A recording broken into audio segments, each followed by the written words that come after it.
Good evening, everybody. Welcome to another episode of Uncommon Sense with Jose Negron. Now, for the benefit of those of you who are not familiar with the channel or watching this channel for the very first time, the reason why it is called Uncommon Sense is because on this platform, we discuss everyday issues where we seek practical solutions, but not everyone uses logic. So I just want to let everybody. So that's the reason why it's called common sense. I want to let everybody know that I'm currently live on YouTube, Facebook, and Twitter. And I see here Magic Malala is in the chat. Magic, the link is there for you to join the panel whenever you are able. Now, first of all, I just want to first of all, I just want to give a huge shout out to all those who have already subscribed to the channel. I also want to give a huge shout out to all those who follow me on social media. And I also want to give a huge shout out to all those who allow me to enter your devices. So I'm going to ask that if you have not done so, please subscribe, like, and hit the bell notification to all. So therefore, I do produce content, you will have the opportunity to either catch it live or catch it on the playback. I just want to let everybody know that the subscriber mode is on, meaning that if you're not a subscriber, if you wish to enter a comment in the chat, you will need to subscribe to the channel. Um,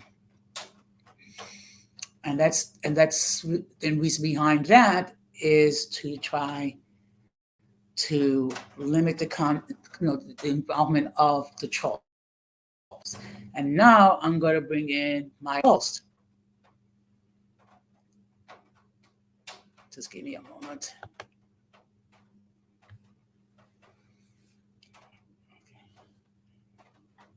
Good evening. Hi, Jose. Hello. How you doing? Fine. How are you doing tonight? Oh, is it oh, actually, it's still Wonderful. afternoon over there. Yeah, I'm good. I'm really good. Yeah. Just hold on. Give me a second. Okay. All Okay. right. Hold on. Just down real fast. Okay. Okay. I see here that. Okay. Let's GG. Okay. Good evening, Gigi. Thank you very much for stopping by. Um, Now, the topic for tonight is what do biracial and Latinos share similar concerns? So So, the whole point of this. I'm sorry. Go ahead.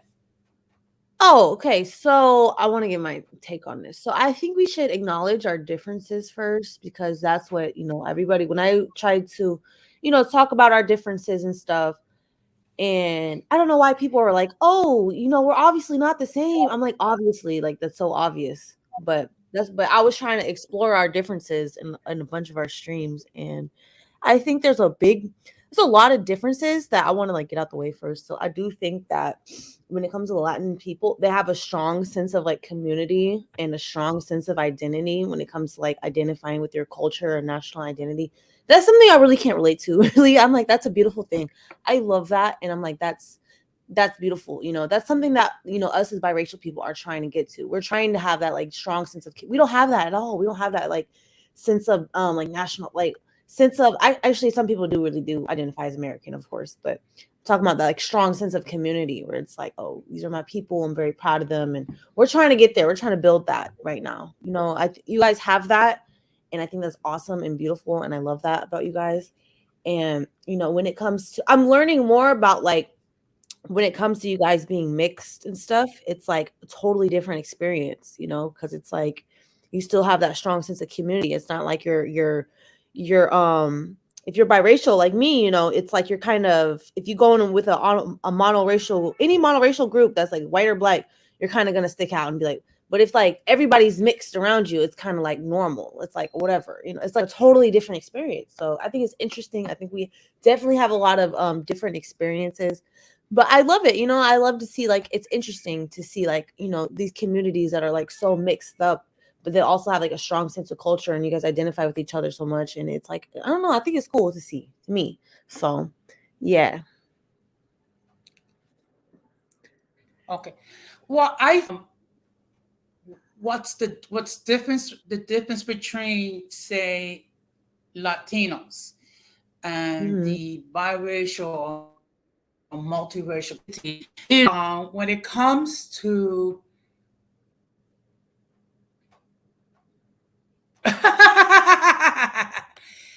Gigi, if I knew you were coming, I would prepare a play for you.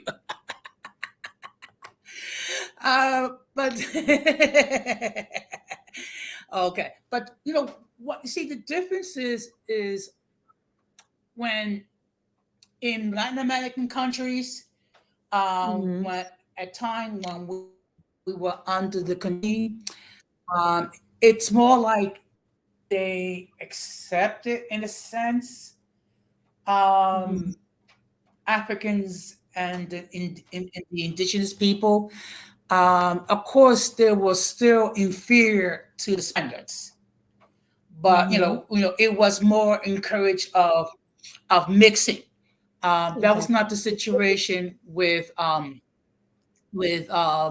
the indigenous people and the They were African genocided. community Yeah.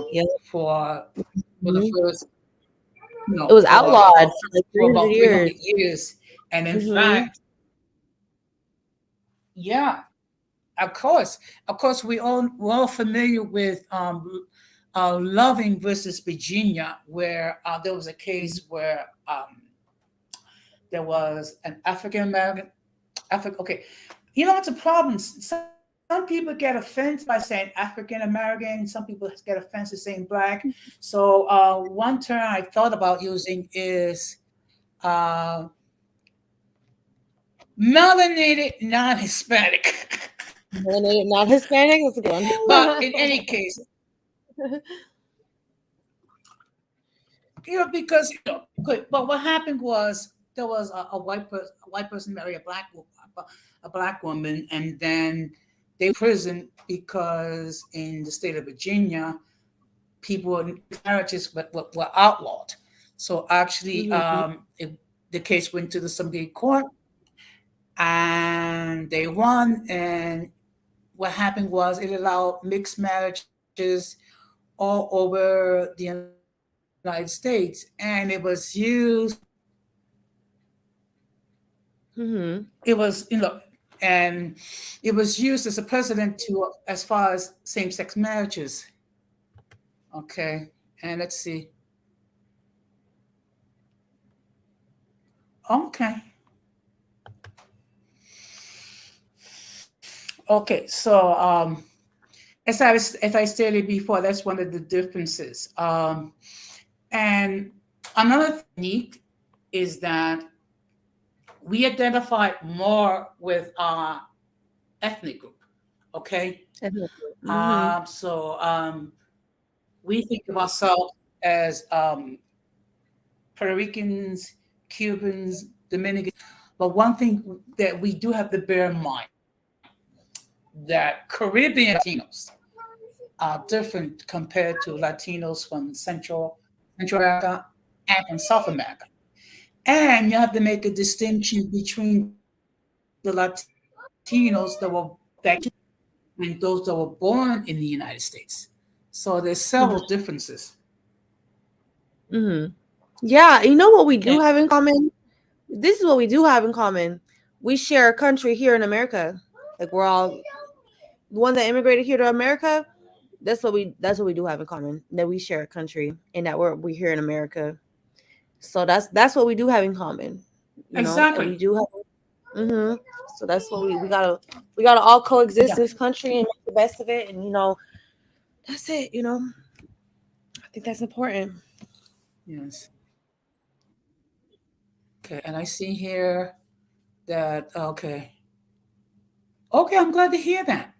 I'm glad to hear that. And one one of this what I see is what's similar in regards to our respective groups. We have issues of identity, okay, but for This different reasons.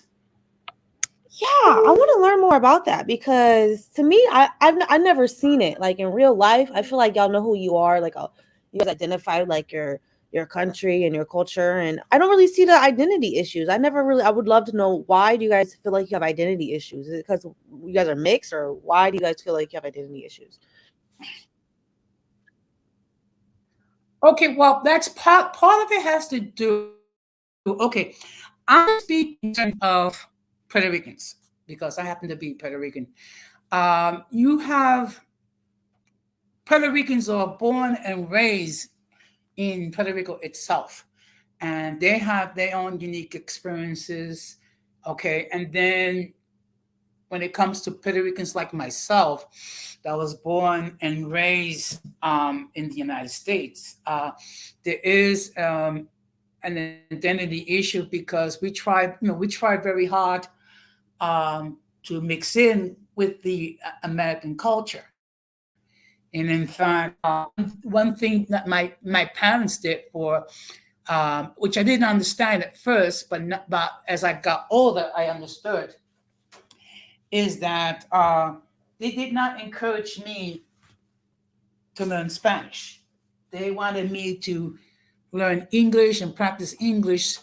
And I understand the why. The why is because, to try to assimilate to the culture here in the United States, and also to be less of a victims of discrimination. So what happens is, and I'm going to take the example of my family, okay? Because I'm a first generation Latino. So me and my siblings, we have a decent command of Spanish. I'm not saying it's great, okay, but it's sufficient that we can communicate and speak intelligently. However, when you go into the second generation and the third generation, what happens is, with each passing generation, not only do they speak only in English, but also some of the customs that make us unique as Puerto Ricans. Okay, and I can see it with my nephews and nieces and my grandnephews and nieces. Virtually none of them speak Spanish at all. Um, they might know a little bit regarding our customs and what have you, but for the most part, they're more or less completely Americanized. I think that's the American experience. All of us Americans deal with this.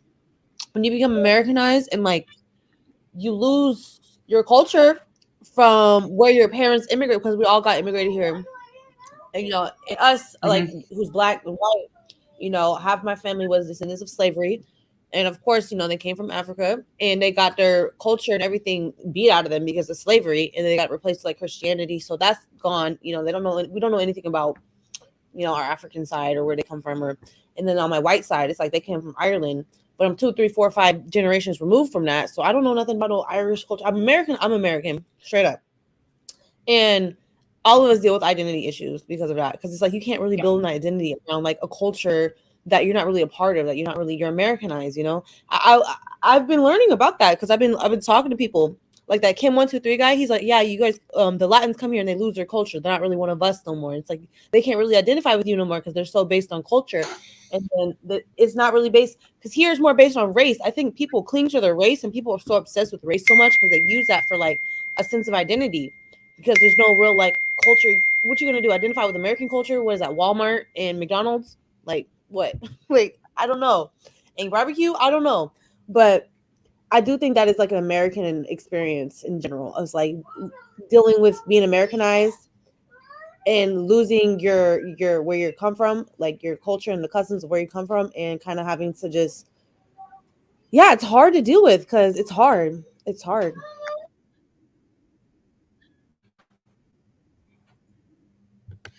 Yeah. One thing I do try to retain some of my culture, and there's some things that I still retain. Like for example, around Christmas time, December the 24th. That's like a big holiday. Refer to it in Spanish as La Noche Buena, which is the good night. Um, when we gather around and then we eat a big meal, and then we have it's a time of fellowship and what have you. And then some of us who practice Catholicism, um, we will attend midnight services, and things of that nature. And of course, another our Christmas is the feast of the Epiphany, which we call in Spanish el, los Reyes Magos. When that's when the wise man came bearing gifts to the baby Jesus. That's beautiful, and you should hold on to that. Do you think? And this is America. This is where culture comes to die. Okay, okay, just like the Native Americans, they were wiped of their culture because they were forced to go to boarding schools. The Africans that got sent over here, they were stripped of their culture. Like I don't know if Hispanic. It's not like a forced thing, but it's like just naturally, just 2, 3, 4 generations removed from your culture of origin. You're gonna assimilate to. So this is that's just the American experience. So it's like it's hard. It's really hard to because I don't know. I hate like forced assimilation and stuff. I hate that. Like I hate that people. I don't know. I don't know what it's like to be in. I've never lived in another country. I don't know what it's like to want to. They're willing to come over here. There is a sacrifice. You have to give up, your customs. You don't really have to because anymore you don't. But still, eventually it's gonna happen because it's like you don't have to have it happen. But I don't know. It's hard. It's hard. I don't know what that's like to being from another country and then you come over here and you. It's just like a divide between you and the other people because it's like, oh, you're Americanized now, and you're not really one of us. You lost your culture, and that must feel bad. Like I don't know. I just feel like that's not even, you know. That's we're trying to create a culture though. Us like Okay. biracial people. That's what we're trying to do. We're trying to come together, collectivize, come together, claim our identity, and we're like a new race. Like I think that's something that we have in common. That Latino people and biracial, Yeah. we're both kind of new. We're like a newer race. I think Latino people are a little bit, but we're also a new race that's been created by race mixing and stuff like that. So that's something we also have in common that we're newer. So yeah. Yeah. Yeah. One thing we do have to bear in mind that there's certain internal issues, um, that in our respective communities, that only we in our community should deal with. Because okay, when it comes Mhm. to biracial issues, I can have that empathy, but I'm not walking in your shoes. Mhm. So Exactly. there's certain issues. So there's certain issues that really and a multiracial community should deal with by themselves. And Absolutely. it's the same Mhm. thing when it comes to Latinos. I Mhm. mean, we have issues that while we appreciate outsiders being concerned, but it's best that it be dealt internally. Um, Mhm. I agree. um, It's so about having those boundaries. Like, what are your boundaries? Like, I feel like that's what we need that in America because we got so many different cultures and so many different races, so many different type of people. If we want to coexist here in America peacefully, we need to have those certain boundaries of like, hey, what's acceptable? When do I cross the line? When it's like, hey, this is not in my lane. Like we need those type of boundaries so we know like so we have that certain level of respect for each other and not to cross these boundaries. So I think that's so important. Like, you know who I am, I know who you are, and we get to know each other. That's the thing about America too. Like, you got to get to know people who's in your country, who you share a country with. You can't just be in your own little bubble. Like that's not gonna work because you're gonna work and go. You're gonna see other people all different. So it's like we have to familiarize ourselves with each other and know each other, respect each other, and get to know our boundaries and respect them. And that's very important if we want to coexist. You know.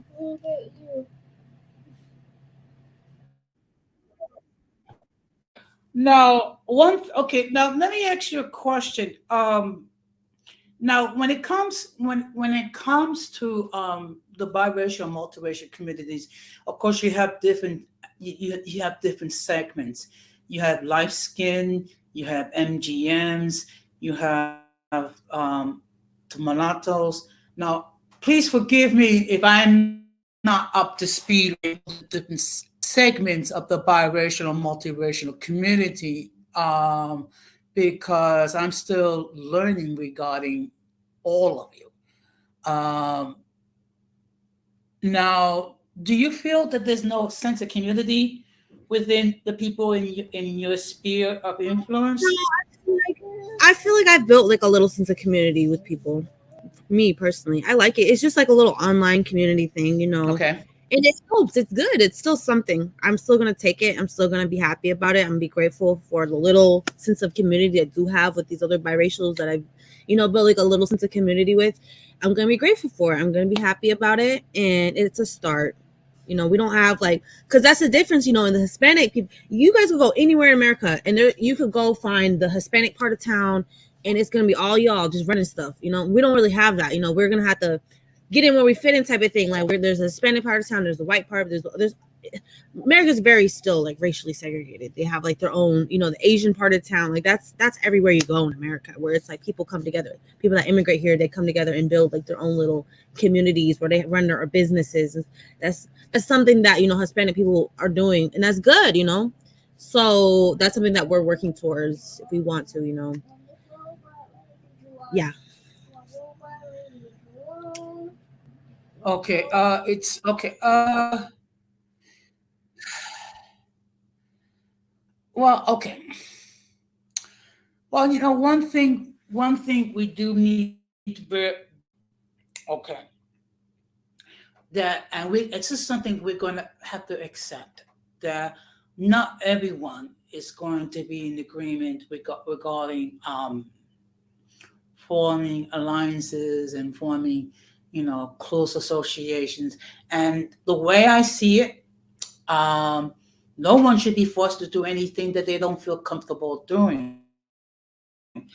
I do one thing that I do believe in, that if there's any such okay, I don't know what you want to call it, an alliance or meeting of the mind, so to speak, it needs to be mutually beneficial.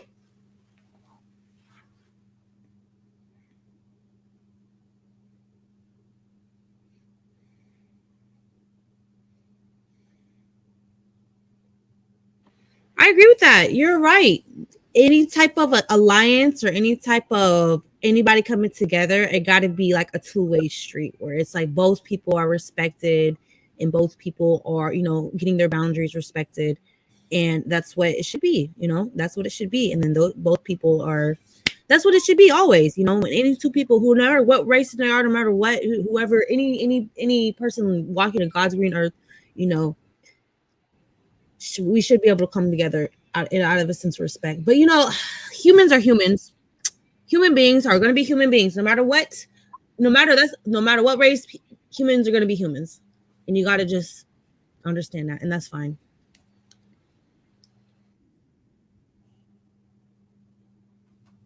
Okay, first of all, let me just acknowledge the fact that Blazing King is in the chat. Good evening. I did check out your last video regarding um, the Hindu pantheon, so to speak. It was very interesting.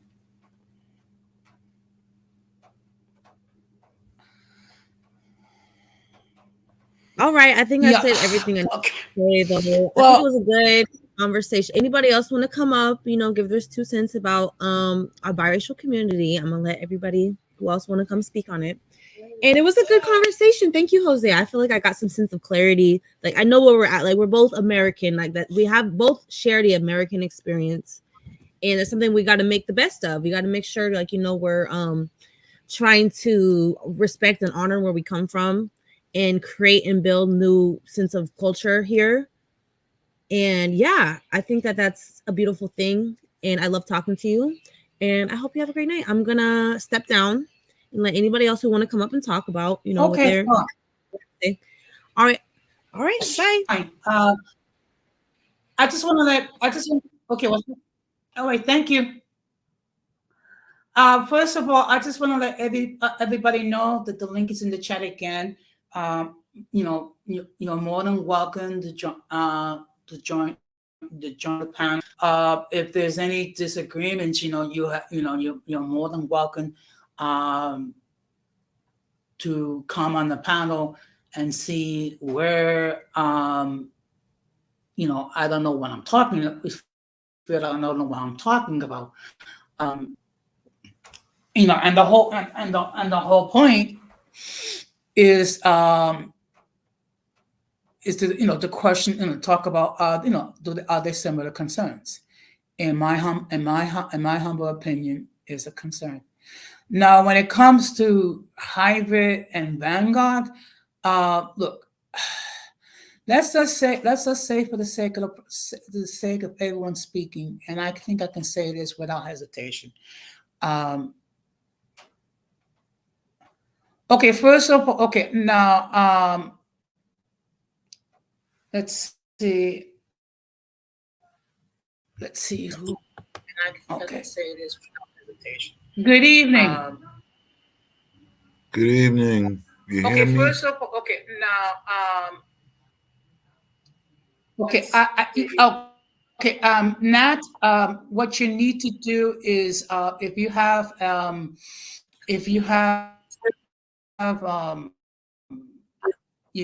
need to close that because it's going to be an echo. Okay, first of all, okay, now okay, Jose, I just Nat, want to what you let you need know to I'm do here. is if you have okay, cool. Thank you very much. From the laundromat this You need morning, to just close that identifying myself. because it's going to be an echo. Yeah, that's fine. Okay. So, what you think about okay? So the channel.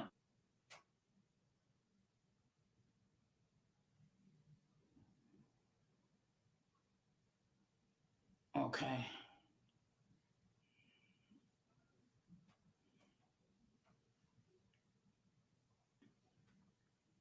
Now, okay.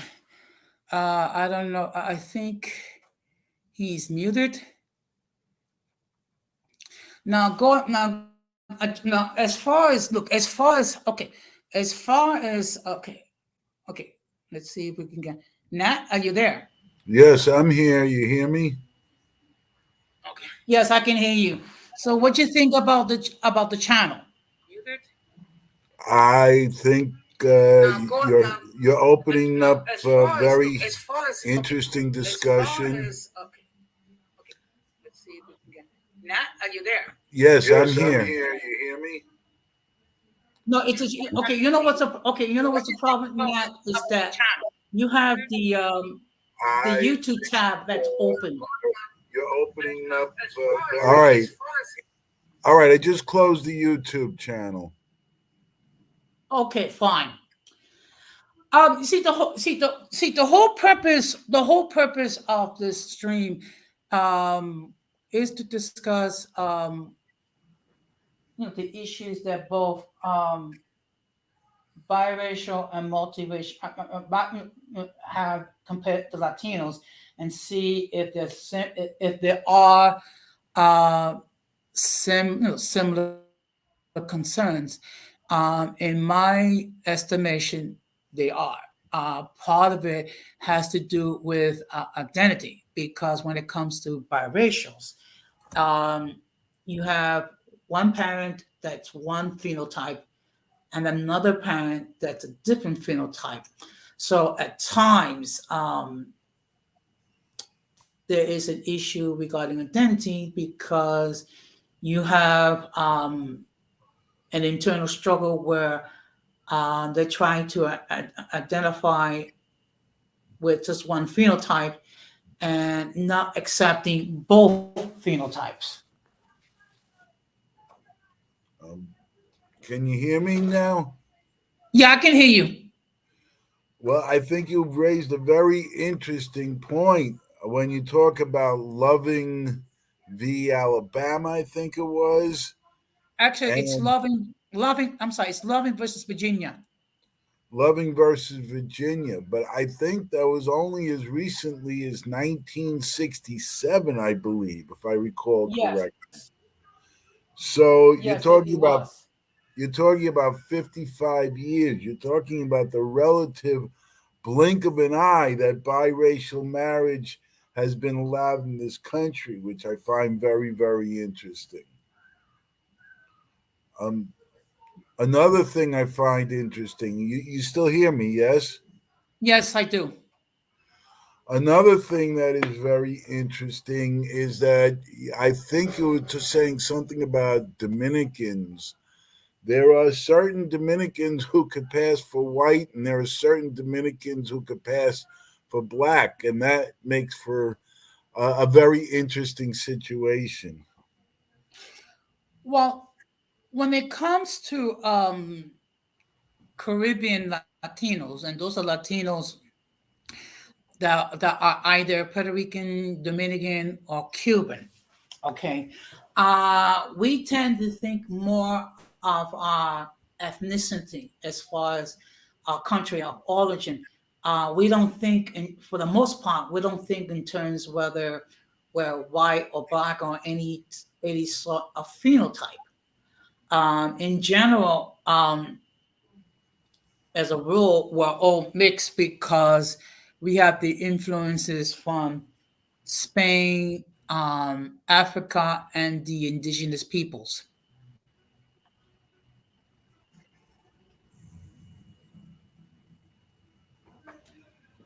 Are you still there, Jose? You're kind of breaking up. Yes, I'm still. Yeah, I'm still here. Can you hear me? Yeah, now I can hear you. Mhm. So let me ask you this: do you plan on doing this YouTube channel every Sunday? This discussion every Sunday at 7? Actually, I do different topics, but in general, unless I announce, I do streams on Sunday night. And where do you announce it? In the channel, on the YouTube channel itself? What I'll do is I'll announce it when I'm doing the stream.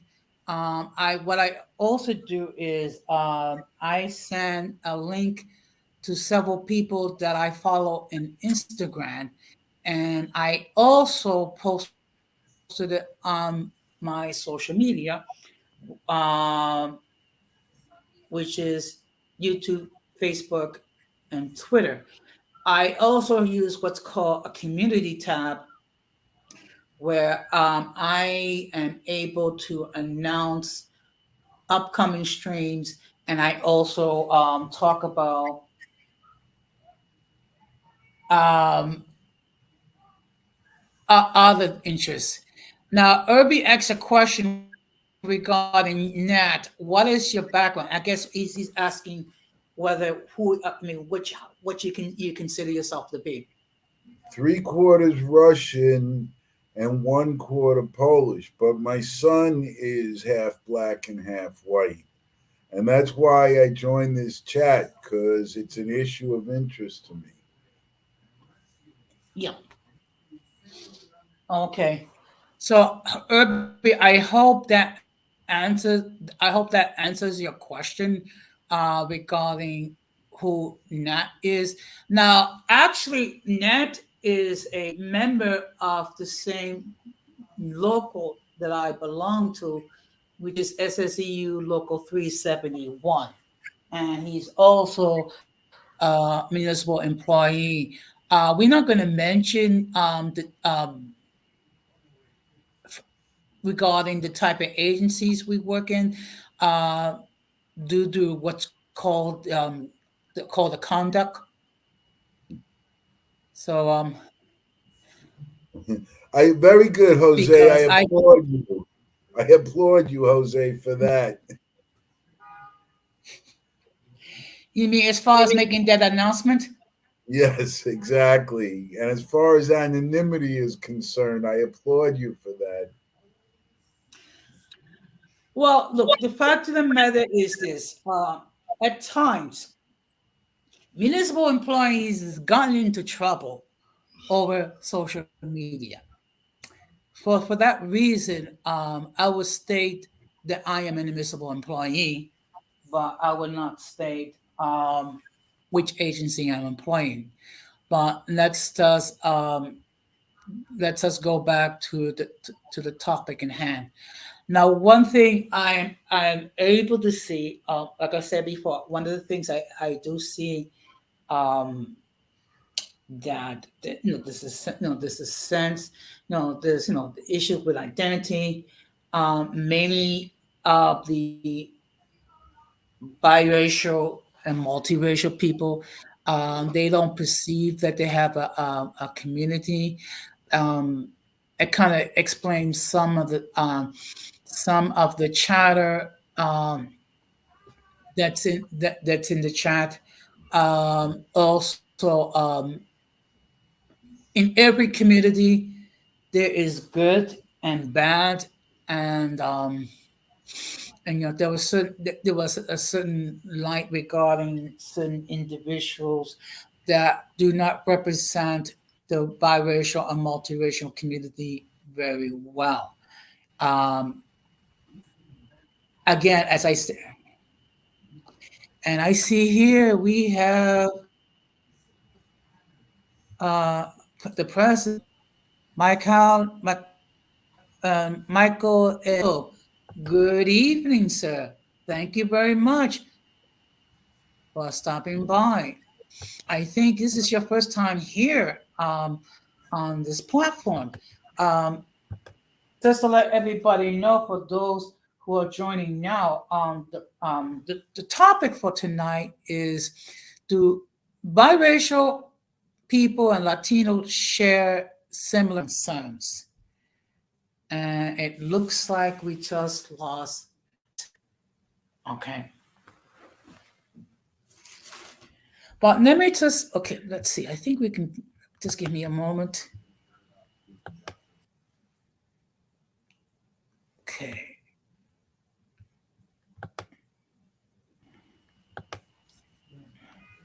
Okay. I just went off for a second, but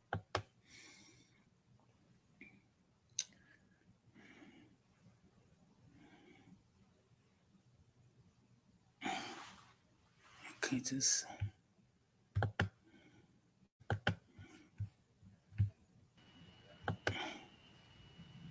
okay. Nat, are you okay? yeah, I just went off for a second. Listen, let me ask you this. Have you ever heard of Professor Richard Alba? No, I have never. Okay, you may want to Google him. He's the half brother of one of my best friends, and he's a sociology professor. He's retired now, he just retired, but he's written extensively on this multiracial issue. Google him and see what you come up with when you get a chance. Professor Richard Alba, ALBA. Okay, I would do so. I would do so this week. Michael, if you wish to join the panel, the link is there. If you choose to just continue to make your comments, by all means, that's perfect. That's perfectly fine. Okay. Let me just share some of the issues that Latinos have to deal with. One of them is trying to maintain their cultural ties. Okay. Actually, his ethnic background, I think he said he was three quarters. I think you said he was three quarters Russian and one quarter German. Polish, one quarter Polish, three quarters Russian, and one quarter Polish. Okay, okay, okay. Good evening, Michael. What's up? What's up? How's it going? How's everybody doing? Okay, how you doing tonight? Good, good. I'm good. Here in the West Coast, California time. Got back from Oh, okay, Vegas. Yeah, you know what it is. I okay. hopped on here because Yeah, I'm subscribed to you, but I've been on Tina's thank you. live streams. Yeah. hmm So what's the topic for today? Okay. The topic is, do biracial people and Latinos share similar concerns? I mean, I think that varies, right? I mean, it just depends. Either like I don't know, like I'm Mexican American, so both my parents are from Mexico. But I don't look Mexican because Mm-hmm. I'm albino, that kind of thing. And so my experience would be very different compared to Okay. my parents, for example, right? So like for example, there was a time Yes. when I was a child, I used to cross the border frequently, and so basically, when I was 7 years old, one time I fell asleep in my dad's car. All of a sudden, we were crossing the border. The CBP agent thought, Mm-hmm. that I wasn't like my biological dad, that he wasn't my biological dad. So what ended up happening was my mother Mm-hmm. had to come to the immigration office, the Customs and Border Protection office, and she had to pick me up. Now that shit was, I mean, that shit was like a wake up call. You know what I mean? So, I mean, like I said, Yeah. it varies from person to person. That's what I would say. Yeah. One thing. Yeah. One thing that I believe with, and maybe I'm wrong for thinking this, that there are Right. certain differences compared with Latinos that were born that were part of the Caribbean as compared to Latinos in Central and South America. Would you think that's an accurate statement or that's in error? Wait, what was the question? Repeat that. Okay, I think this is my understanding that there are some Right. differences when you compare Latinos from the Caribbean Yeah. compared to Latinos from Central America, or in your case, You mean from Mexico, the mainland? Right. that there are certain differences. Yeah. I Yeah, mean, I would agree with you, um, to a certain point because I feel like, I mean, I've met Dominican people. I met Afro Dominicans, light skinned Dominicans.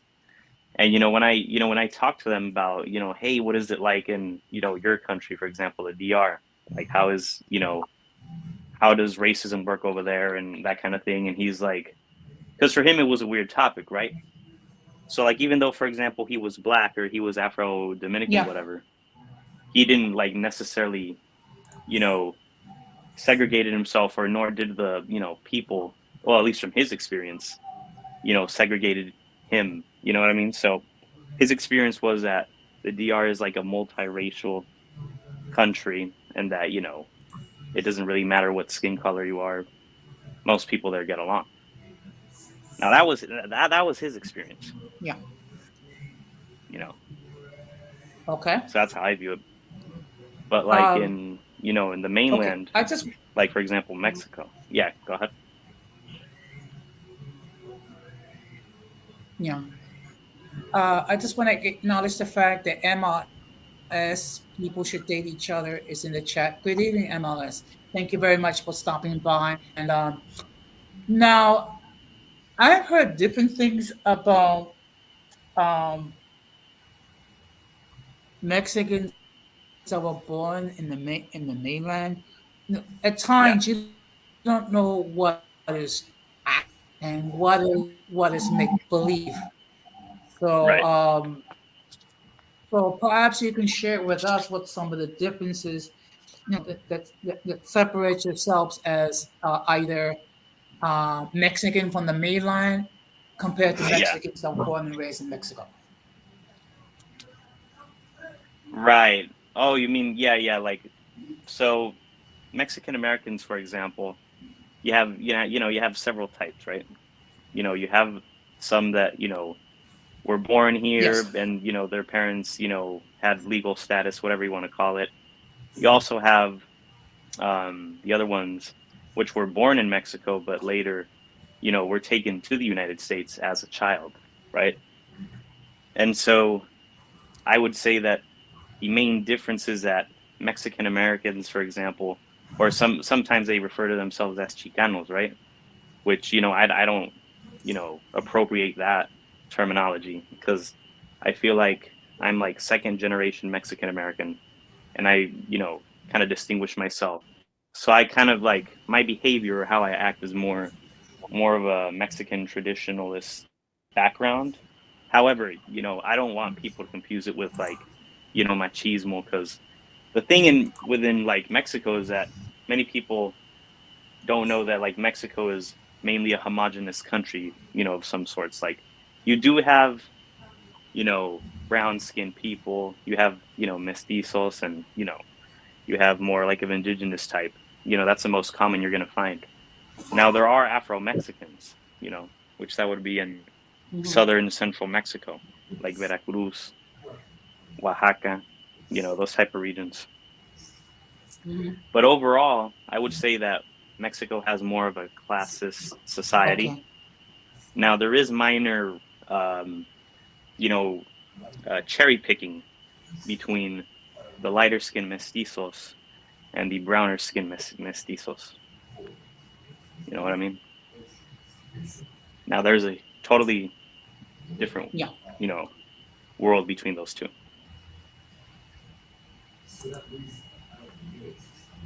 Yeah. Nat, would you like to comment? I'm sorry, you're breaking up, Jose. Try it again, please. Okay. Would you like to comment on what was just said? Well, I've been to Mexico only once in my life, and that Right. was in Tijuana, which is, I'm sure everybody knows, it's pretty poverty stricken in there, or was when I visited there. Hmm. So I don't know if my experience in Tijuana is really truly fair to comment. The Oh, I other, live near Tijuana. Yeah. Go uh, ahead. I just remember uh, we took a taxi in from San Diego because they recommended it. You get into an accident in Mexico, a car accident, you got big issues. So we hadn't even set foot on the pavement when literally the peddlers came up to us, and there were peddlers everywhere and beggars everywhere. Now, again, this was a while ago. This was in 1981. Right. So I can't really say that my experience in Mexico was it's totally fair to comment. But as I said, Mike asked what my racial background is. I'm pure Caucasian, but my son is half black and half white. So that's why this topic is of such interest to me. Right. Yeah, I'd see why. Yeah. Different perspective. Um, yeah. Now, now I did have the privilege and the opportunity to visit Mexico, which I did 3 years ago. I was there for a week. I was there briefly in Mexico City, and then I was in a day in Guadalajara. The rest of the Yep. time I was in Puerto Vallarta. It is, it is a beautiful country, and I think everyone should have the opportunity um, to go visit Mexico. I think one thing it will help is before you visit another country that you try to learn something about the customs of the country that you're visiting, and it will help as you can pick up some Spanish. Yeah, most definitely, most definitely. Yeah. I mean, like Mexico Well, has different contrasts. well, You I was have, yeah, go ahead. yes. Sorry. No, go ahead. I'm sorry. Go No, ahead. you. Yeah. So like Mexico, there's a huge contrast between the big cities and the small towns or pueblos, whatever you want to call them. And so like, Mexico now, for example, like Tijuana is still infrastructure wise, it's still stuck within the, 1970s. But, there's a huge middle class growing, and the big problem is, how the government manages their, budget for planification with infrastructure, orderly, orderly like public transit, that kind of thing. So I'd say Tijuana isn't necessarily a great representation, especially because, you know, it's along the, San Diego or San Isidro border. So, right there is just, totally, totally different because most Mexicans would say that like Tijuana is very much connected Mhm. to San Diego than compared to the rest of Mexico. But if you go to cities like Mexico City, Guadalajara, Monterrey, you're going to see a huge contrast. You're going to see a lot of development there. Yes. That's for sure. Yeah. I have to agree, and like I said, I was there for a week. I did enjoy my time in Mexico. Now, of course, I did not drink the water. I mean, no Common offense. sense thing. It's Yeah. just that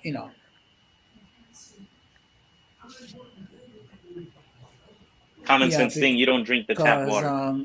basically what I did was I used yeah. So what I did was I drank bottled water, and I even brushed my teeth with bottled water because I didn't want to take a chance brushing my teeth with tap water and then getting Montezuma's revenge. There you go. Yeah, but now let me ask you a question. Were you born in the United States or were you born in Mexico originally? I was born here in the United States. I was born here in San Diego. So, I've always like my first language was, Oh, English, and then my second language is Spanish. So, I was born here. I have dual citizenship, because there's a huge benefit between okay, having both passports. So, you know, that's how I look at it. okay. Good night. Okay. Good night, Blaze and Ken. Thank you very much for stopping by.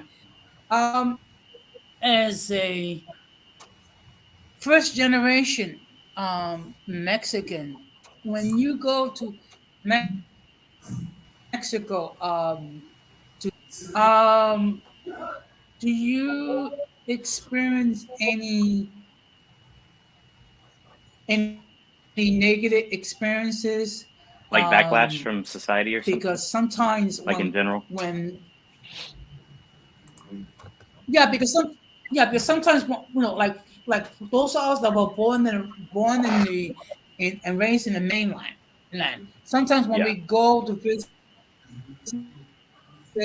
the countries of our parents, we don't we're not look as part of their culture. We look like we're too Americanized. Yeah, I mean, in my experience, physically, many think that I'm, fully gringo, right? So American. But once I start speaking Spanish to them, because my Spanish is, I'd say, reasonably good.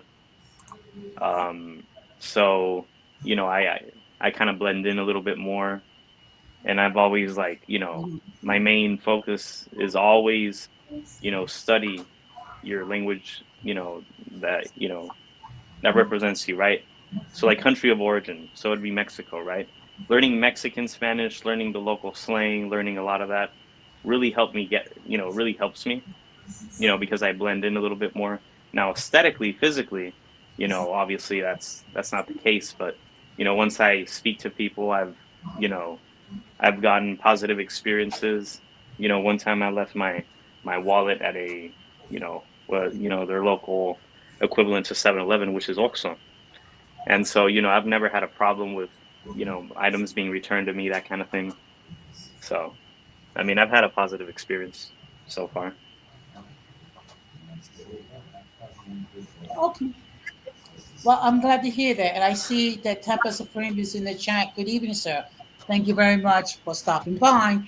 And just to let everybody know, the topic is do biracial similar concerns. Now, earlier in the chat, there was some, people that seem to have somewhat of a disagreement, and that's perfectly fine. I don't have a problem with Right. it. Okay, you can disagree with what being said. Okay, and the only thing is, as long as you keep it respectable, that's fine because we can learn in disagreements. Yeah, most definitely. Jose, I got a comment to make, if I may. Okay, go ahead. Okay, I think where what your experience will be is vastly dependent upon where you visit. Now, as I said, my experience was Tijuana, and Tijuana, for obvious reasons, is going to be very touristy since it's the first city in after San Diego, after California, after the United States. And I think that the universal language of green is probably going to be spoken there in Tijuana. But as Mike was saying, if you go to other more rural areas, you'll have a vastly different experience from Tijuana. Yeah, most definitely. Hmm. Yeah. I would have to. I would agree with that. Um, like I said, when I was in Mexico, actually, I was in three different cities, and from what little I can differences, um, whether you be in Mexico City or whether you be in Guadalajara or Puerto Vallarta. I mean, Puerto Vallarta seemed to be more of of a resort kind of place, for tourists. I mean, I could be wrong, but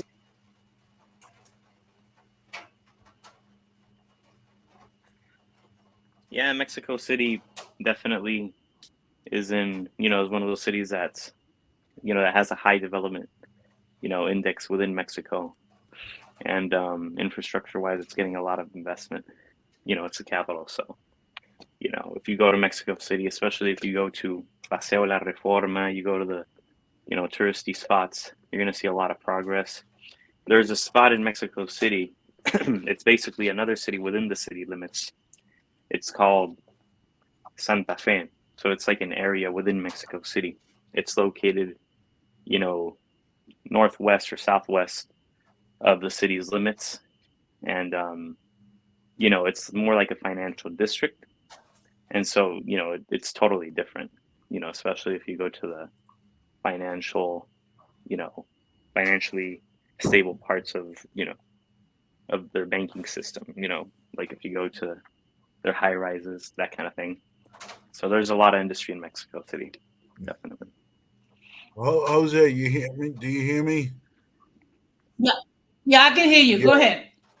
Okay. Yeah. Listen, I gotta bow out now. I got some things to take care of, but I wanted to give you my support. So hope to see you again soon. It's been very interesting. It's got my leaving has Well, nothing to do with it's not being interesting. I just got other things to take care of. Take care, Nat. All right. Nice having you on here. All right. Thank you. well, Appreciate thank it. you. Thank you very much for stopping by. Okay. So I hope to see both you gentlemen again soon. Alrighty, man. All Have a right. good night. Yeah. All right. Take care. So take care. Oh yeah. So now okay, now I think you said you was an albino, so I guess at times Yep. you Mhm. might have gotten a couple of weird stares on people. Yeah, definitely. Yep. I mean, I don't mind. It's all cool. But but you know what?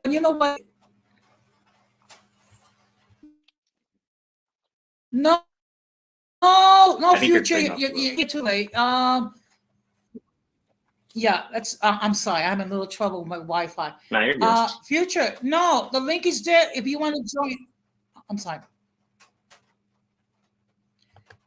Future. The link is there if you want to join the panel. No, I mean you can hop on and share your perspective, or if you feel more comfortable on the chat. The topic is do biracial people and Latino similar concerns.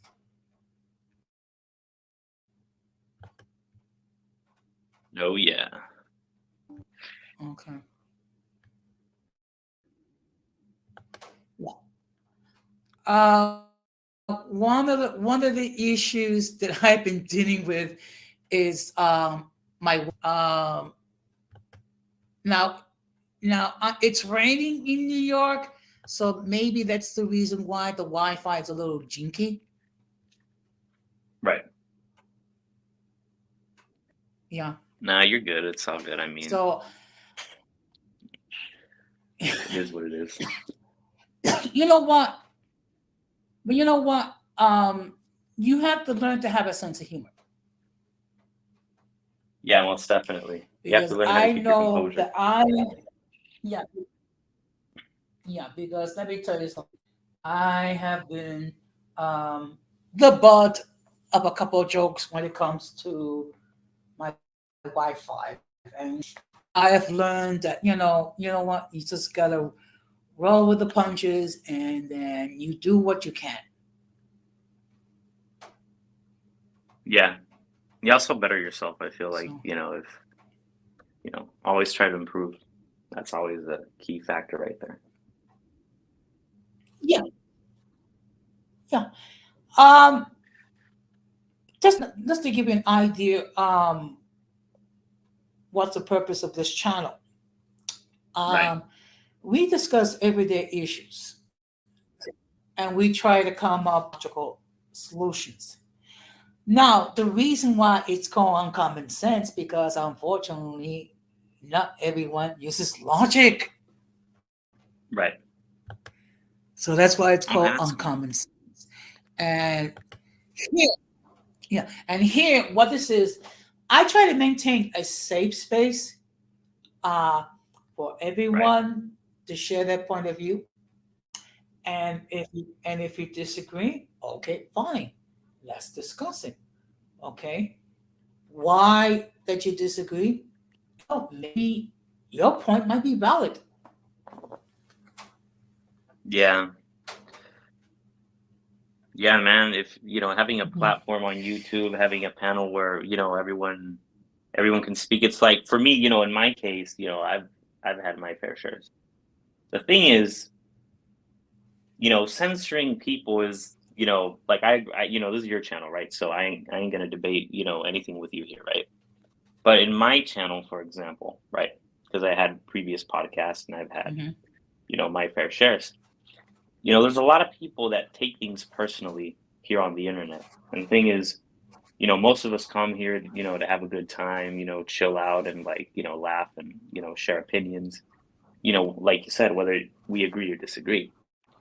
Now, if you don't like someone in Mhm. particular, specifically don't like someone, then I mean, I mean, that's kind of your problem. You know what I mean? Like, I feel like we're all distinct in our own ways. You know what I mean? Like, now I do believe that censorship should come in place. If, let's say, they're attacking you as, if they're personally attacking you. Now, I feel like that, if they start, bickering or whatnot, just give them warning, be like, hey, man, like, you gotta chill out a little bit. But, you know, I personally feel like censoring people works, but it only works for a certain amount of time, because you either make a policy where you either impose the rules on everyone, or you try to be a bit lenient and try to work it out with your audience. So, I've had many people say, "Oh, you're allowing this person to, speak over. You're like, having them on the panel. I don't like them." Sometimes it's like, if you don't like them, then you don't have to necessarily get on here. You know what I mean? I mean, that's how I view it. Yeah. See, generally, see, I try not to. I people here, but one of the things I do ask is the following. Uh, Right. Number one, don't don't overtalk anyone that's on the panel. Also, disrespect anyone that's on the panel or in the chat. Okay, Right. and if you have a beef, try not to bring it here. Okay. Now, if you want to like go on your own platform and attack each other, that's perfectly fine. You can do it to your heart's content. Okay. Here, it's a safe space for everyone to share Yeah. their point of view. Okay. And unfortunately, there have been people that I have blocked because, because they said outrageous things after warning. Also, there have been people, actually, one person accused me of being racist. Right. However, when I asked that person to kindly produce the receipts, the person could not. Yeah. So that person was banned simply because of that. I mean, because hey, if you're going to make an accusation, produce the receipts. Yeah. For real. Yeah, that's true. So yeah, exactly. Back to the topic. Exactly. So Nah, I'm just yeah, messing with you. but I have been doing no look, I've been dealing with biracial and multiracial people for almost 7 months. And Right. what I'm able to see, there are some concerns. Um, some of them, it's best for their community to deal with. It's just that you have several different segments of that community over there, and Right.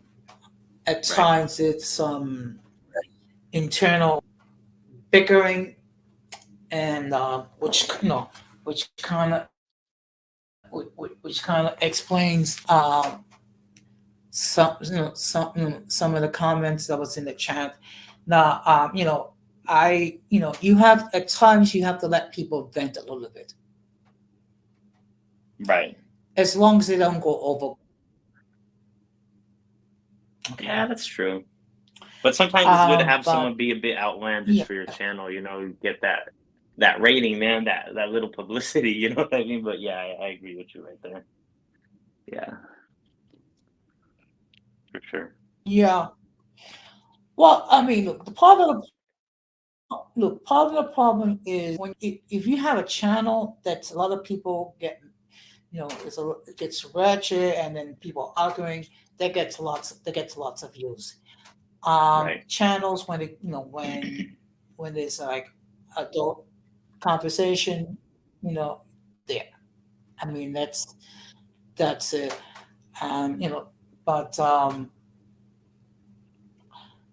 But I think one thing that we as Latinos we need to understand is that while there's similarities between us, we accept the fact that there are differences.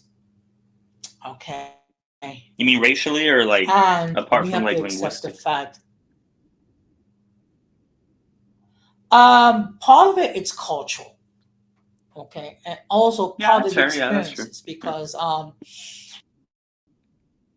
yeah, because that's what because understanding that there are some differences between Caribbean Right. Latinos compared to Central American Latinos. Hmm. Okay, um, in some countries it's not as ethnically mixed as in other countries, Yeah. um, and of course there's certain internal conflicts that it's best that kept in house. How do you feel about that? About like wait, repeat the question. I'm sorry. Okay, I say when it comes to certain internal conflicts Mhm.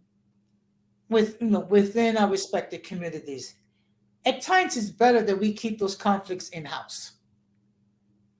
Right. Do I agree or do I disagree with that and why? I mean, like I feel like I think we are already doing a decent job. I don't know, right? Like from my experience, like, for example, you talk with another Mexican, or if I talk with, someone from a different nationality within Latin America or within the Latin American world, you know, sometimes it's sometimes it's like you call each other out once in a while behind closed doors, but out in public, I feel like we already kind of do a good job of like not necessarily putting each other down. Now, you do have some idiots that will be like, oh, Puerto Ricans, Dominicans, and Mexicans are all fucking, this and that. They'll make outlandish statements, right? But I feel like that for the most part, we're really good about Yeah, keeping our P's and Q's. You know what I mean? Like compared to other, nationalities or, I don't fucking know, right? Like here in America, we're too much, we're too focused on fucking race, man. I feel like anyone can be racist. It doesn't matter if they're black, white, yellow, purple, red, whatever the hell. So I feel like, racism is something that's taught, for example, right? Like I don't want to get too deep into this, right?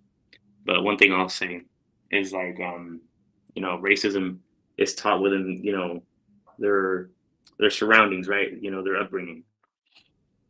But I feel like we're not born being racist, right? hmm I mean, it's kind of common sense, right? I mean, I don't know. Like, there's probably going to be people who agree or disagree, but I feel like we have it yeah, much better. I agree. Yeah. I think no, I think what it is it's taught. I mean, Right. I remember one video. This was a Dominican grandmother Hmm. wanted to give her granddaughter a white doll, and then the daughter wanted the black doll, and she was Hmm. like, "No, no, no, the white one is better." And then the mother stepped forward and, "You know what? If the daughter wants the black doll, let her have the black dot. Um, and I think that's a perfect example that racism is taught. It's not. I mean, no one is born being a racist. There is no such thing as a racist gene. It's a learned behavior. Now, I will say this, for example, within the country we live, the United goddamn States. I feel like you have Democrats, Republicans. I feel like all these people are using minorities and are using people who are in stricken poverty as an instrument to fulfill their own agendas, right? So like personally, I have not voted and I will never really vote. Like what I mean? Because like I'm more moderate. I feel like we should grab ideas from both sides and not try and divide everyone else. Like, oh, you're a fucking misogynist. Oh, you're a racist, and the other one's like, oh, you're a liberal or this and that. What I mean? I feel like we got to be more united. I mean, that's my opinion. I'm gonna be. Look, I'm gonna keep. I mean, I'm gonna keep it real. I think both parties has done a crappy job for for for different reasons. Um, and when you think about, first of all, the Republicans like to talk about conservative values and things of that nature, but their actions don't portray what they claim to be. And it seems like they try to prevent um, voters from exercising their right to vote. And then you have the Democrats who made a whole bunch of promises which they have not kept. Okay, and when you think about it, when it comes to the presidential elections, the president doesn't have that much of an impact. Okay, I mean, basically, the president it's like it's okay. It's Right. really up to the Congress to come up with any laws, and then the president sign sign in or Yeah. veto them and what have you. I firmly Right. believe that where our vote does matter is when it comes to local elections. Right. Like state elect. Well, I mean, the problem is this. You understand that there's states that are divided between red and blue states, right? Now, let's say if you're not, you don't believe in the same values as them, or Yeah. you have a distinct point of view, you have no say. It's like you either vote for this side or that side, and if not, you're fucked. You know what I mean? Yeah. Well, yeah. Actually, when I was talking about local election, I was talking about as far as citywide. Oh, city. Oh, like in person. Yeah. Okay. Yeah, I agree with you Um, on that. Yeah. yeah, because look, look, let's keep it up. Let's keep it apart. Terms like voting for a senator and congressman. I mean, basically, our vote doesn't mean all that much. Right. Okay. And I see here we have someone named Lakito Fox. Problem with biracial multiracial is the fact that people use colloquial meaning words instead of actual meaning. All Black Americans are either biracial or multiracial. Okay, well, that's one. First of all, I think this is your first time here. I just want to say welcome to the channel. Um, Everyone is entitled for their point of view. Um, I mean, but when you think about it, most to various degrees are are mixed. There's no such thing such thing as pure Caucasian or pure African American. Continue, take into a fact that they've been procreating racially for a long time.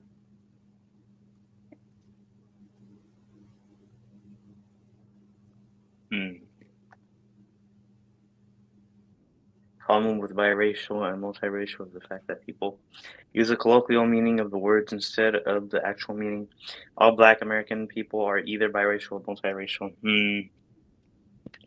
I mean, I'm not, I can't speak of that because I'm not like African American or, I'm not from the Black diaspora, so I can't say jack shit. Yeah, So I mean, yeah. I'm not going. I cannot. One thing that I've learned. I mean, I cannot speak for certain groups. I cannot speak for the African American community because, first of however, the all, I'm comment not does African hold valid truth. American. Or It can be yeah, debatable. It can be agreed or disagreed. So I'd say that, that's a good question. You know what I mean? yeah. I agree. I agree. By any chance, did you see Radical Latino stream last night? Who? Radical Latino stream? I know who he is. I know who Yeah. he is, man. Man, sometimes he's funny as hell, man. But I have not been on his live stream. I probably gotta check it out, man. But he seems like a cool cat. I don't know.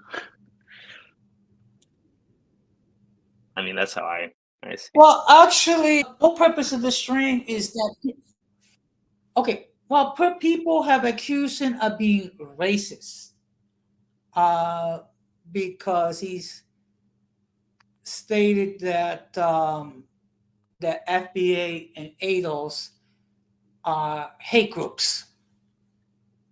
Mm, Okay. Um, that's that is his point of view.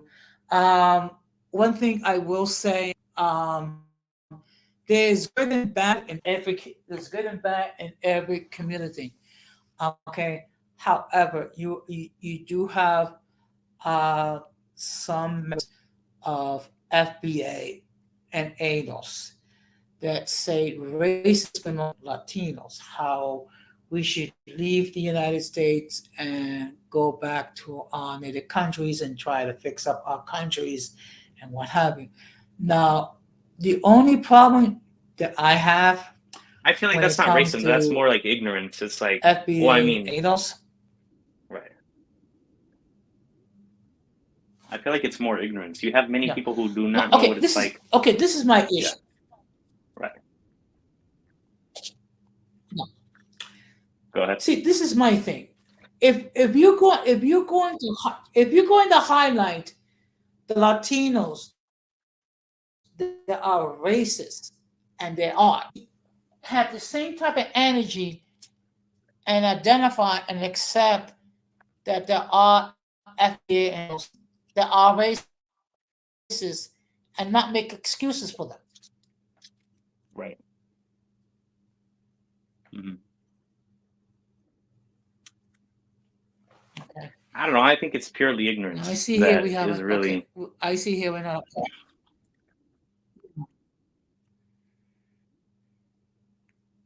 Okay.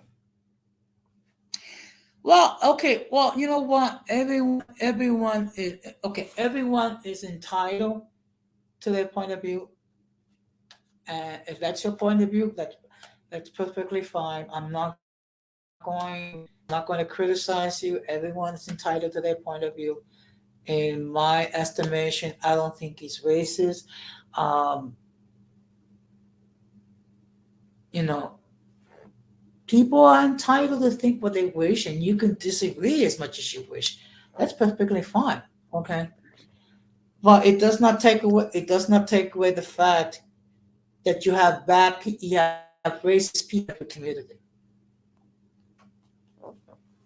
I feel like there's more of a problem where you have people who are ignorant. I don't think like racism is an overloaded and used word. Like racism, like I mean, it exists, but um, like racism is when you like first it starts off as like you prejudice, and then it starts off as it ends as racism. Like I don't like those specifically, specific kind of people. I feel like most Americans are ignorant. I'd say that racism.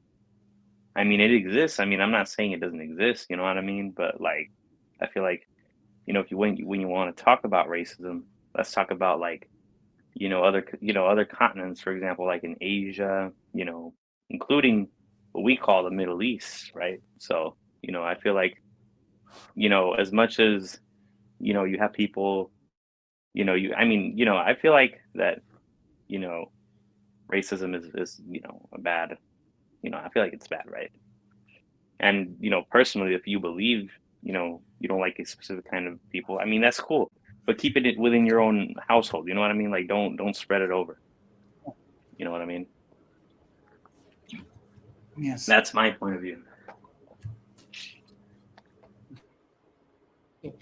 Introvert Boricua. Okay, Ramon. ¿Qué onda? Hey, ¿cómo están ustedes? Don ¿Qué José, tal? ¿Qué Michael. rollo? Yeah, I haven't seen you in a while, Michael. Where you been? Man, I've been working out, I've been going to college, finishing Oh, up. I see. Yeah. No, that's good. That's good. Get that education if you have the chance. I mean, we're living in a time where not a lot of people get the chance of that. If they do, they have to get into so much debt in the process. But hey, Yeah. if you have the opportunity, take it and make the most out of it. I definitely am. Yeah. I really appreciate it. Thank That's you. good. That's good. That's good. So, Don Jose, I see that you're talking about race. I mean, it's just, I know, I know. I mean, it's something that is, for somebody like me who is an islander, it can Actually, take, is uh-huh. Yes? yeah.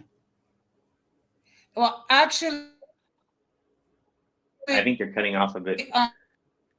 Yeah, there might be a delay. Yeah. The topic for tonight is do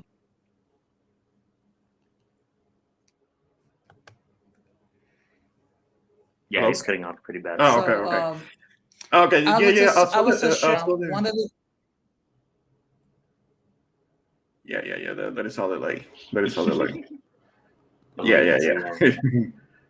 Yeah, I saw the name of the subject. I mean, and do we share similar concerns? The thing is that I don't feel like I'm in a position to say anything about that. We might, we may have similar concerns and Right. issues because we tend to have something very big in common, meaning that many of us are racially mixed, and biracials and multiracials are racially mixed. I mean, I mean, out of love for somebody like Magic Mulata, she's somebody I really like, but I don't like the term mulatto or mulata. I don't like it. I don't like to use that term because that's one of those terms that were made up by colonizers and mestizos that was made up by colonizers. I think mix is good enough for me. I mean, there are different types of mixtures. That's why they came up with all of those different terms. But yeah, we're mixed too, so we have that in common. Now, the issues, are the issues the same that we have? Not necessarily from what I see from the position that I'm standing in, but it could be more of a common thing with diaspora Hispanics here in the United States that have been born and raised and they're racially mixed. But something that I have mentioned before is that we Hispanics, at least, we we understand more about the culture that our parents come from. Because the thing that I do feel for biracials, North American biracials, is that they tend to come they come from parents of two different races, but with two different races also come two different cultures. So there is Generations, always, you know. there is always that fork in the road for them. So what should I identify with? Where do I go with it? I mean, and a lot of the time, if the biracial has a black or brown parent, then sometimes they felt pushed into identifying with the culture and the heritage of that parent, because they feel like they're not really accepted with the white parent, the family of the white parent, the culture of the white parent. And that's what I have been observing. Now I can be wrong. I don't have a problem with being told, well, maybe you're misunderstanding this and that.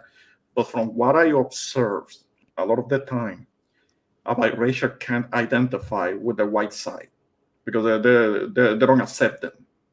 And I think that even though this isn't gonna be very politically correct, but somebody who is from a race and they want to get with somebody of the opposite race, that's usually I'm referring to black with white. If they're going to be having children, they really have to put some thought to it before they actually have the children, because that's going to affect them. The fact that they're biracial is going to affect them. And Family structure. Yeah. Yeah. That is it is some if they have to have there is going to have to be a concerted effort by the parents to make sure that the children are raised with a sense of identity, because a lot of the time a biracial just happens to be here and they're not being They're not given the attention. educated in a way that they understand that the fact that they don't belong specifically to one race can affect them. That's not so much of an issue with us Hispanics, because I mean, Hispanics or Latinos, depending on which term you want to use. I'm okay with using Hispanic, but I mean, I don't call myself a Latino like that because I'm not Italian. If you look into it, that traces back to that. That's another term that was made up by colonizers. By the it was given to us by the French. You know, the French given, and the British were given, you know, the brown slash mixed race Hispanos. You know, they were given the term Latino. You know, because I don't know. I feel like it was a sense of like separating, you know, the European powers during that time. You know. So, and to me, I'm okay with the term Hispanic because it does refer to our heritage as a whole, to the Spanish language and what that part of us that those come from Spain. I mean, I acknowledge it. It's just that I don't worship it. there are certain. I don't agree with the Latinx terminology either. You know, people are but like, that's oh, not a real Latinx. Thing. No, Latinx. That's not a thing. That's not a thing. That's not a real thing. That's bullshit. I mean, that's something. That's something that maybe somewhere in the northeast of the United States they might use it, and I have come across some live streams where maybe another group tries to mention something about us Hispanics, and they try to call us Latinx. And I hate that. I hate that. That's not a thing. I agree with you. Too. Yeah. That's not a real term. Yeah. One of the issues that I have discussed when it comes to Latinos is sometimes there's an issue with identity, and because you have Latinos that were born and raised in their respective country of countries, origin, and then you have people like myself and Michael that were born and raised in the United States. and then sometimes we not consider uh, a member of our community due to the fact that we were born and raised here. And sometimes after the first generation, they start to lose more and more of the cultural influences. Yeah. Yeah, yeah, this is something that we have touched on. For example, us Puerto Ricans. I mean, you, Jose, you're Puerto Rican. I'm Puerto Rican, but there is a difference. I'm from the island. You're from New York. You're born and raised in New York. I'm Yes, born and raised in the island. yes. But yeah, we're both Puerto Ricans, but we do have that difference. And the environment that we were born and raised in. But still, I always Mhm. exhort diasporas, the diaspora Puerto Ricans, New Yorkers, or from other parts of the country to kind of like make an effort and connect with the culture, with our culture, because it's still our culture. We're still sons Yes. of the island, sons and daughters of an island. I mean, that's the conversation that I've had with my brother-in-law. My brother-in-law is from the Bronx, born and raised, and he was somebody who has lived for years in Florida, but he never went to the island. He started going to the island when he got with my sister. Right. That's when he started going to the island, and he started to learn more and connect more and realize that's kind of like his ancestral homeland too, Yeah. even though he was born and raised in the United Mhm. States, and we are always Yeah. trying to get him to understanding and explain things to him, and just like we will do with any other New Yorican or other diaspora Puerto Rican. Look, if you have they have Puerto Rican parents, they are our people too, to a great extent. It's just that. Mhm. The circumstances and the upbringing is not exactly the same, but I'm always telling, hey, to tell diaspora, hey, connect with the island, travel to the island, connect with the island. And I think that's something that for other diaspora from other countries, they could do the same. They could do the same, because I think it's in the parents. It's in the parents that the Que se vayan tradition. integrando. Yeah. Like, Uh-huh. They try to integrate into American society. I understand. I understand, because you want to succeed and you feel like you have to you become want to be quote more unquote American an or whatever. American. That you have to quote unquote become an American. And the thing is that that requirement is not necessarily there for people from Europe that have moved to the United States. They can still retain being Or whether even it Asia is from that matter. or You see definitely a nation. you see a lot of Chinese Americans here, and a lot of them speak Chinese, pretty fluently with their Yes, parents, for example. because they were taught. They were taught at Yeah, they were home. taught. They were taught. They were very particular. Their parents were very particular in instilling their heritage and making sure that they know what their ancestry traces back to. It's very important to them, and they're not wrong for it. They're not wrong for it. I mean, nobody's telling them. It's their heritage. Uh-huh. By the same token, we should be doing the same thing. Parents, Hispanic, Latinos, parents should be doing the same thing, making sure that their children also know the custom and culture that their ancestry traces back to. Yeah. The other groups of people do it. Europeans do it, and definitely Asians do it. And Asians, including East Indians, they do that. They preserve that. It's very important to preserve that, because it's their identity. Why is it that we have to migrate here, but then we have to forget who we are, what our ancestry and culture and all that? Why That's are kind of we the childish. ones supposed to forget? Exactly. Hmm.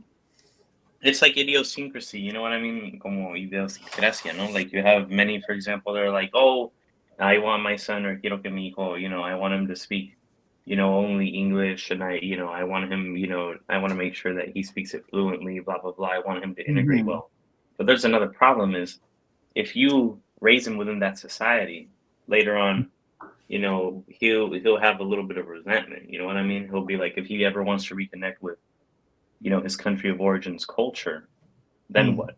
You know what I mean? If he doesn't, speak the language or, can communicate with people from that, from his, let's say his family, I mean, Yeah, yeah, because a lot that's of a problem. people, a lot of people that are here in the States, that they have family somewhere, where in the country that their parents come from, and they should be able to connect with them and communicate with them, and not teaching them the Spanish is not going to be conducive to that. It's just it's detrimental to them. They're setting them back. They're putting them at a disadvantage. And studies have shown that when you teach a child from very early on more than one language, that's actually conducive to intelligence.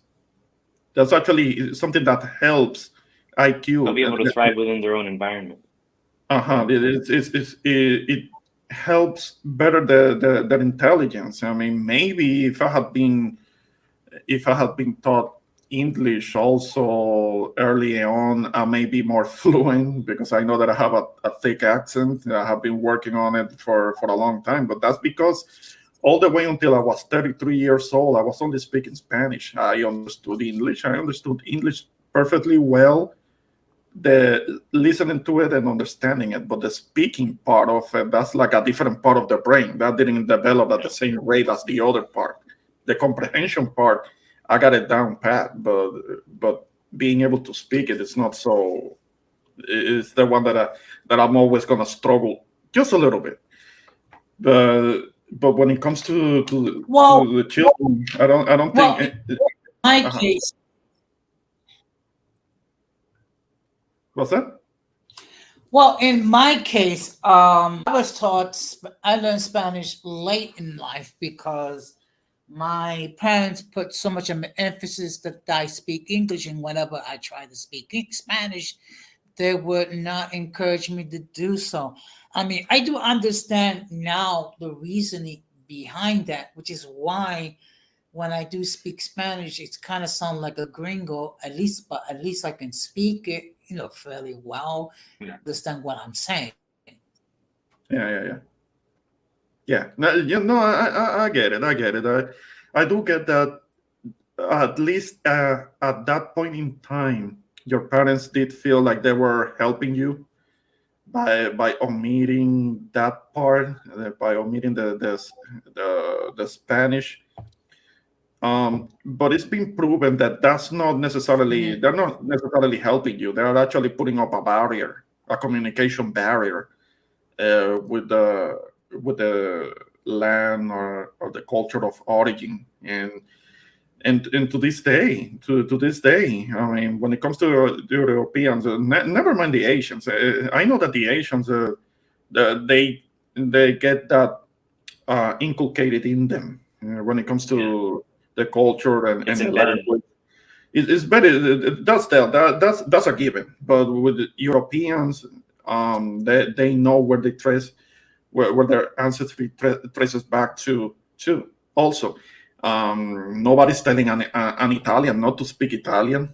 Somebody of Italian descent, nobody's telling them not to speak it, Italian amongst each other, or nobody's telling somebody who is of Irish descent to learn some type of Gaelic or some dialect that traces back to Ireland. Nobody's telling them that they can't do that, but we are told that we can't because the Spanish is seen as kind of like the immigrant, Language, yeah. the immigrant language. Like the bracero, like the immigrant who comes here and works, a labor Yeah, job or minimum wage job. Like they kind of like frown upon it a little bit, but it shouldn't yeah, necessarily be that way. yeah.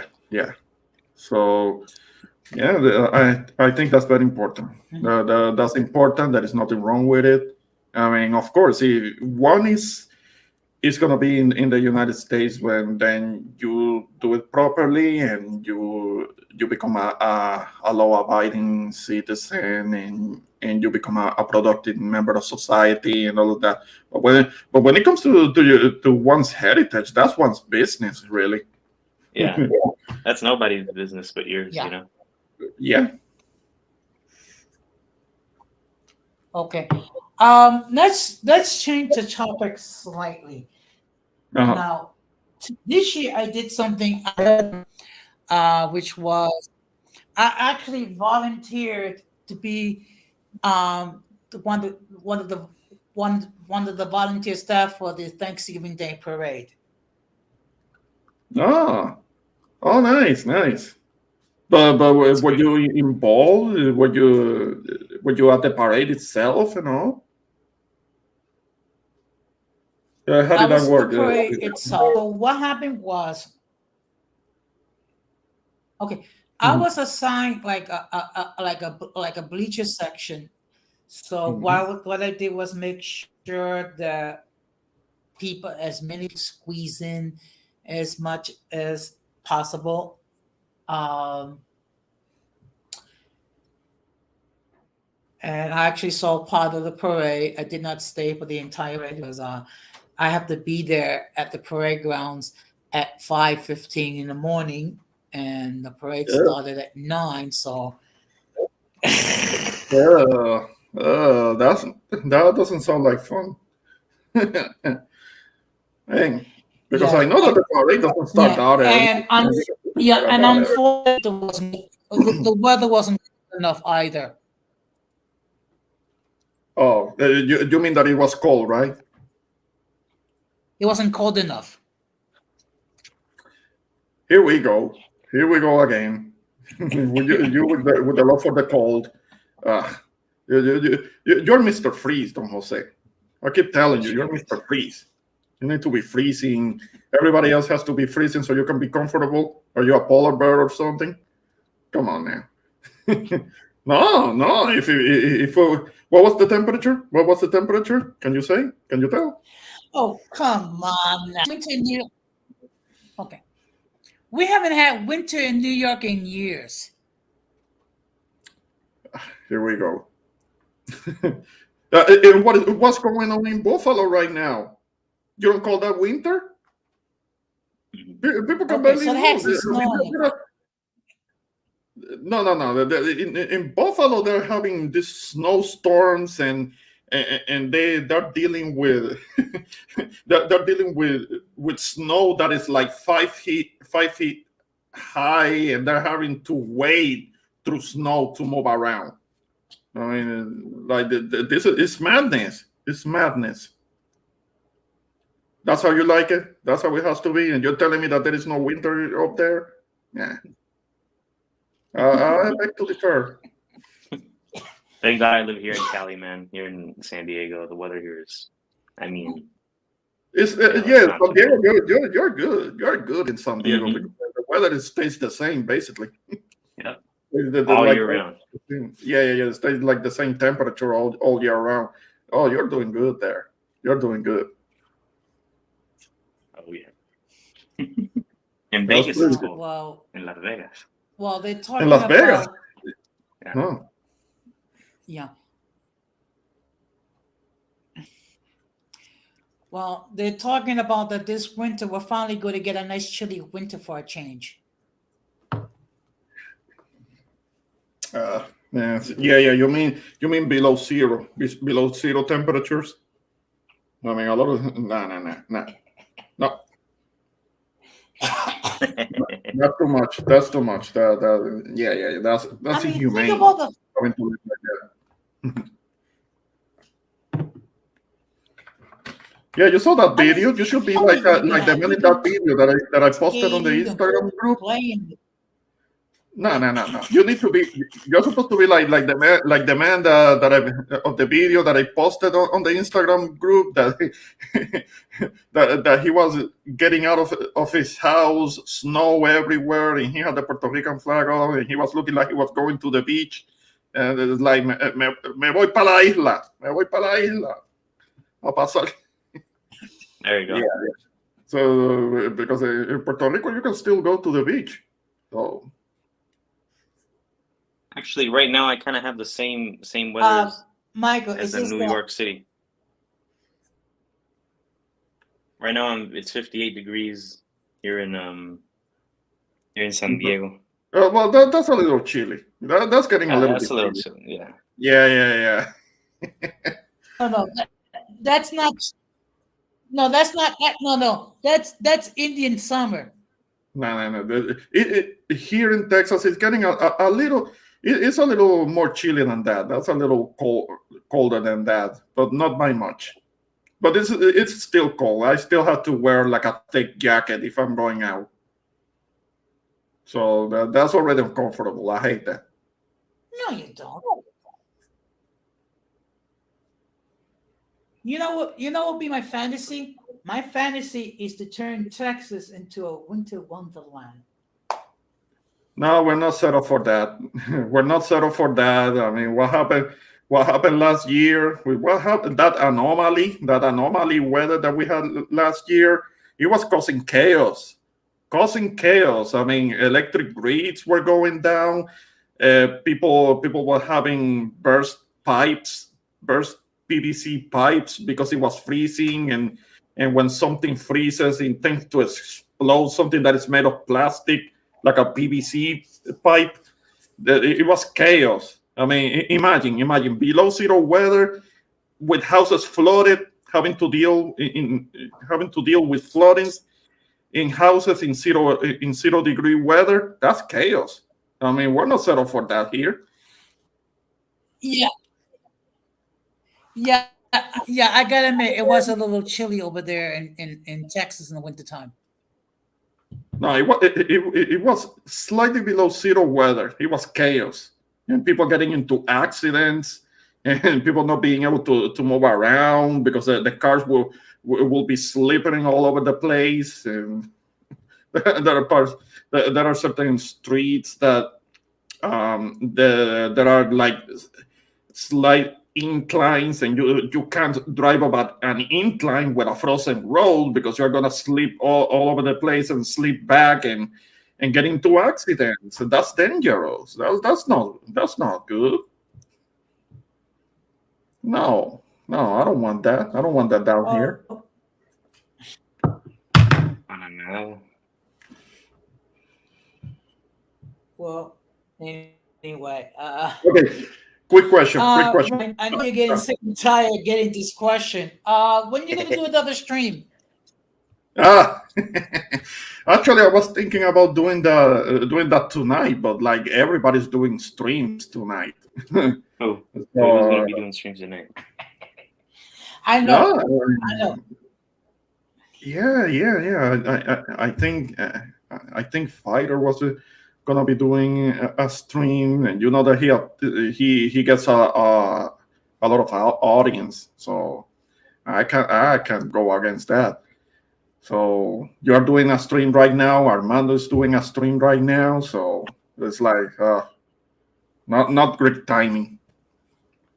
But one time I'm gonna say screw it. I'm gonna do a Okay. stream anyway, even if I only Well, get one viewer.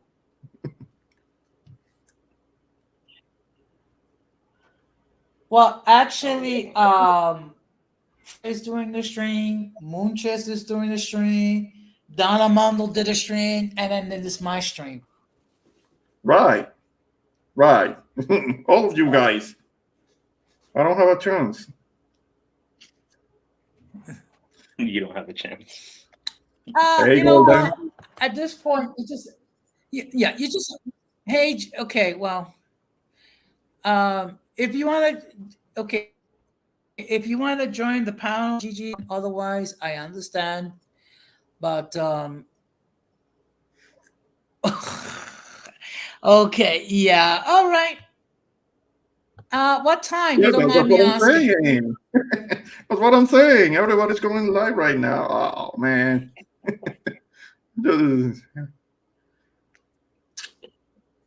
Well, actually, believe it or not, I actually Didn't hear you. Se le anda cortando. Yeah, I you're said cutting I out. actually. Okay. Okay. Can you hear me now? Yeah. Yeah, I hear you. Okay. No, okay. I say I gained 5 subs tonight. Wow. Oh, you're so nice, man. Good. Es That's todo. good. Man, you're almost pushing 200, I think. Hola, Ahí échale ganas. Isabella. Buenas noches. Ahí échale Okay. ganas. Actually, right. José. Métala ahí. Métala ahí. Es todo. Ahí le anda chingando aquí. No, Anita. but you're okay. But you know, okay. Okay, but you know the key is to be consistent, I know. stay positive, and I network. know. Sometimes you gotta throw a little bit of controversy to your channel, Jose. If, you gotta make the big headline title. Jose Negron, defeats this person, this and such. Yeah. In this stream, and you put the part where the Yeah. people say all I, kind of shit.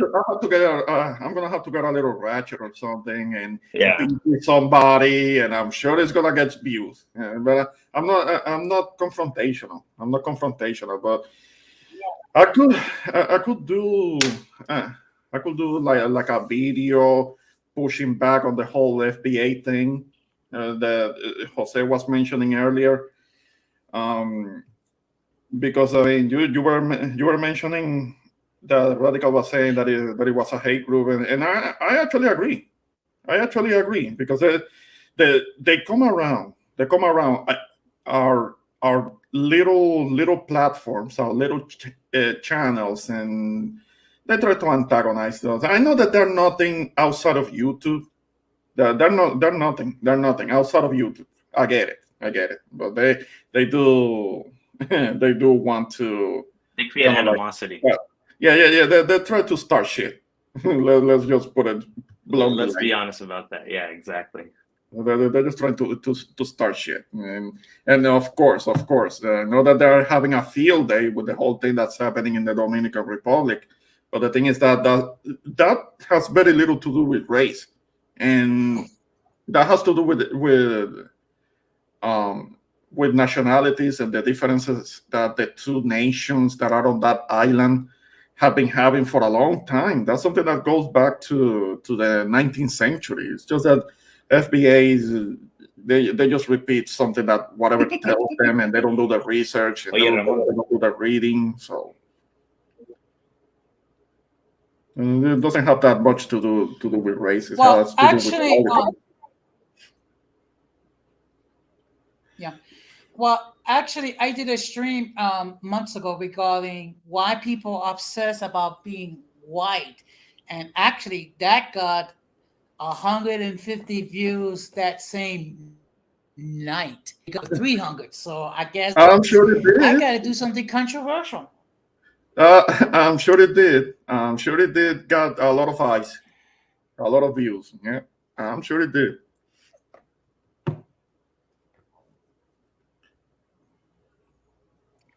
Hey, Ramon. Okay. Okay. Yeah. So I see you're going to talk about. Okay, so you're going to talk about the Dominican Republic situation over there. That should be interesting. Hey, Ramon, if you I got a good channel for you that I hop on sometimes on their panel. If you want to check it out, si quieres ahí, I'll leave you the link in the Yeah, private chat you're here. gonna be doing. You do content. You do content too. Me, I do it with I do a little collab with this channel. Mira, si quieres te mando el enlace. I'll send you the right here on the private chat. Here, I got it. All right. I'm looking. Se llama La Cantina Mexicana. That's what it's called. Okay. I'll check it out. Yeah, you should check it out. All right. Okay. Yeah, I'm looking at. I'm looking at it Okay. right now. Mhm. Okay, okay, I'll go over it. Hmm. Sure thing. Yeah, Mhm. interesting topics there. So, So, Golden, you're gonna talk Ramon, about subject too. Yes. um, okay. So, how was your Thanksgiving, or did you celebrate it? Well, I haven't celebrate Thanksgiving. I haven't done that in a long time because if you look into the history of it, this okay, maybe people will use it as a way to be thankful for the things that happened during the year. That part is okay. That part is okay. It's just that the history of it does get a bit glorified, or maybe it gets whitewashed. I don't know if I should say whitewash, but it does get kind of like minimized as to what actually happened there and what happened after that. Because I mean that involved the pilgrims and how the pilgrims were actually saved by the natives and what ended up happening to the natives after that, which was horrible. So yeah, one group can get to give thanks, but again, that has nothing to do with me. Not really, not really, not really. They get the day Okay. off in Puerto Rico, but I don't. If you know the history of it, I don't celebrate it. I mean, I have my reservations about it. Do That's you all. observe Indigenous Peoples Day? I would rather observe that. I would rather observe that because they were the ones that were in their lands and they were taken away out of their lands, or they were nearly exterminated. I would rather give grace to them. That's including the Tainos, because the Taino there are barely any Tainos left in the Caribbean, and the ones that might be found, because there are going to be so few of them, they're old, they're elderly, and they're passing away. So soon enough, there aren't going to be any Tainos left. So I give grace to them. Yeah. Okay. Um, this is how I think every we should be thankful. We shouldn't wait until 4th in November to do that. Okay, that's the way I look at it, because when you take into account all the stuff that has happened within the last 3 years and everything like that, Mhm. the fact that we're still here, and most of us have kept our sanity. I mean, that's a reason to give thanks. To wait until the fourth Thursday of November to be thankful, I have a problem with that. Yeah, I get what you're saying. I get what you're saying. Yeah. Yeah. So people, actually, what I tend to say is happy holidays, because some Hmm. people observe Indigenous Peoples Day, some people observe Thanksgiving. But if you say happy holidays, you don't have to worry about offending anybody. Yeah, but because that's more of an umbrella expression that doesn't necessarily mean just Christmas. I mean, and I'm okay with that. I'm fine with that. Yeah. Now, one thing I'm planning to do for December, I plan to do a stream where the whole purpose is to try to bring some sanity to the holidays. Hmm. Okay. And the reason why behind that, because sometimes we have crazy expectations of what we hope the holidays would be. We go through,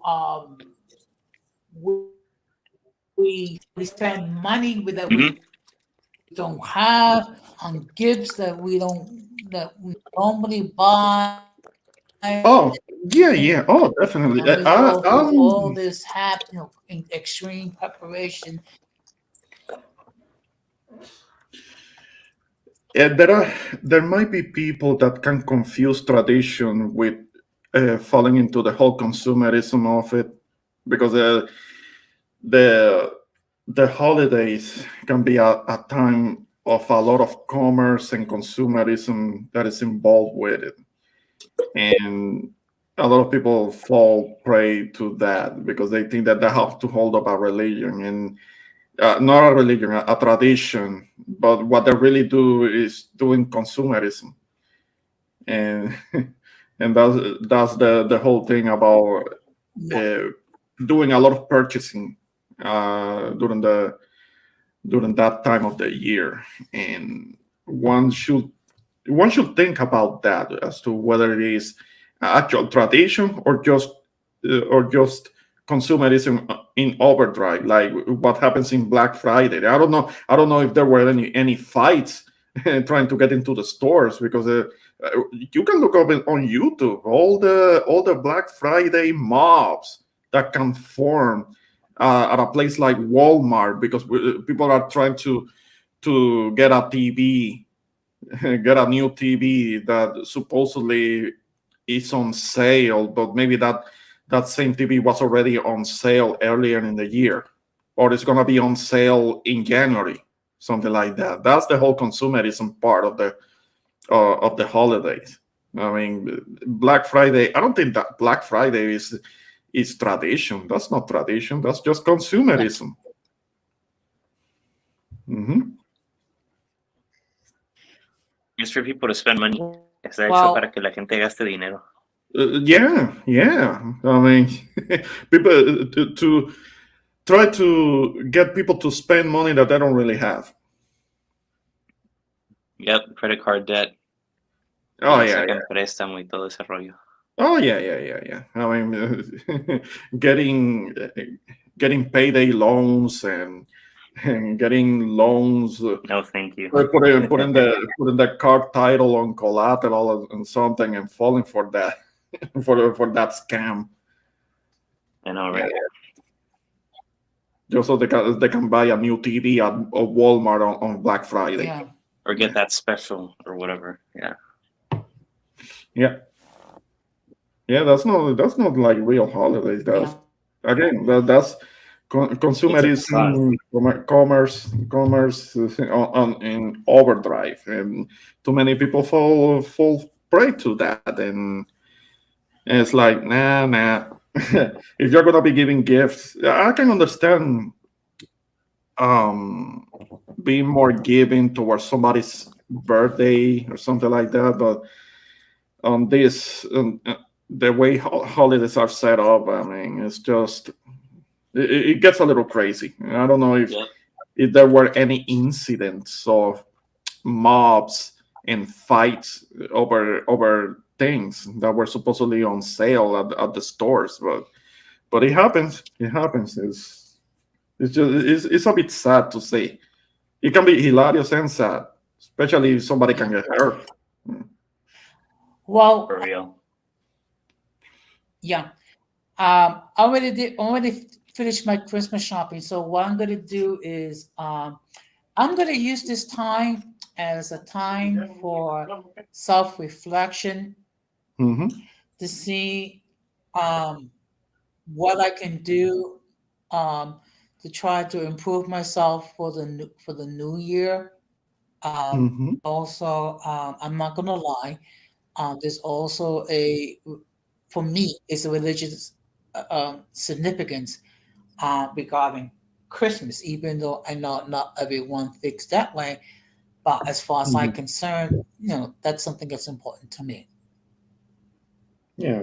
No, I respect that. I respect that. It's just that I don't I don't do the religious thing. I don't do the religious part of it, and even though we come from a culture, it being mostly Catholic, in which they do a lot of kind of like celebration that is religiously themed for this time of the year, all the way until January 6th.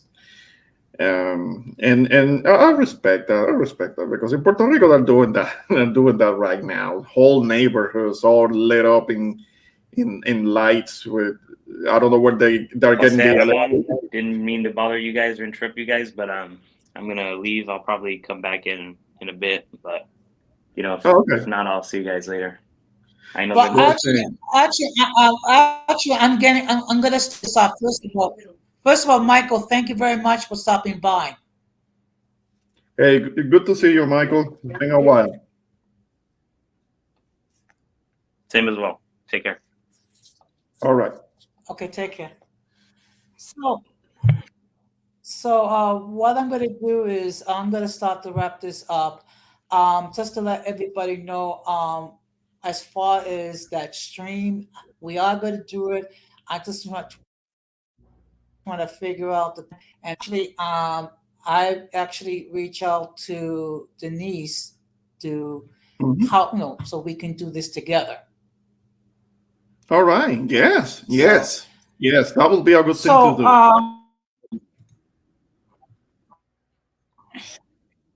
yeah, I wanted to deal with the non-religious side and the religious side, and I think she would do a better job. Okay, this is my humble opinion. I think she would do Mhm. a great job as far as the non-religious side. Okay, I with me, I have my limitations, and I have to admit when I have my limitations. So, we will. I mean, I just need to organize a date, a time, and then we'll discuss it. Okay. So, Yes. what we're gonna, yeah, yeah. So what we're gonna do is we're going to start to take closing remarks.